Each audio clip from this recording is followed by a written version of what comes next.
OTT KPK di Mandailing Natal, kantor Satker PJN 1 dan 2 disegel. Suasana Sabtu pagi 28 Juni 2025 di Jalan Busi, Medan Kota, tampak lebih lengang dari biasanya. Di antara gedung-gedung kantor yang berdiri di sepanjang jalan itu, dua bangunan tampak mencolok dengan pintu yang tertutup rapat dan stiker besar bertuliskan dalam pengawasan KPK menempel tegas di depan pintunya.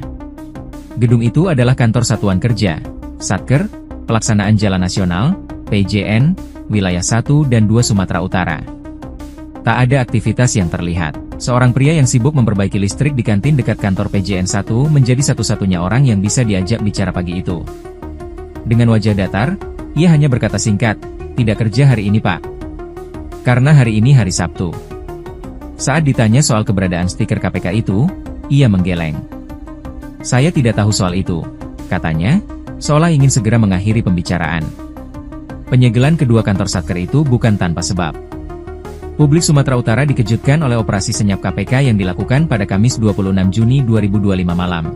Beberapa tempat di Mandailing Natal, Madinah, dan Medan menjadi sasaran operasi. Diduga kuat, segel KPK di dua kantor Satker itu berkaitan erat dengan operasi tangkap tangan yang dilakukan lembaga anti rasuah tersebut. Juru bicara KPK, Budi Prasetyo, membenarkan adanya OTT di wilayah Mandailing Natal, Sumatera Utara. Menurutnya, operasi itu terkait dugaan korupsi pada proyek pembangunan dan preservasi jalan yang dikelola Kementerian PUPR, khususnya di Satker PJN Wilayah 1. Hasil operasi itu, 6 orang berhasil diamankan dan segera dibawa ke Jakarta melalui Bandara Internasional Kuala Namu. Mereka akan menjalani pemeriksaan mendalam di Gedung Merah Putih KPK. Tak hanya kantor Satker, penyegelan juga dilakukan di kantor perusahaan kontraktor Dalihan Atolu Group, dengan perusahaan yang berkantor di Jalan Teratai, Padang Sidimpuan Selatan, juga ditempeli stiker KPK kertas putih dengan tulisan hitam bertinta tebal dalam pengawasan KPK di pintu itu kini menjadi simbol babak baru pengusutan kasus korupsi proyek jalan di Sumatera Utara.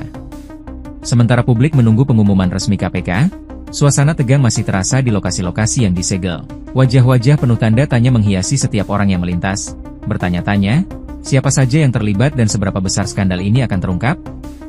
Ikuti terus informasi-informasi terkini lainnya di SIB News Network.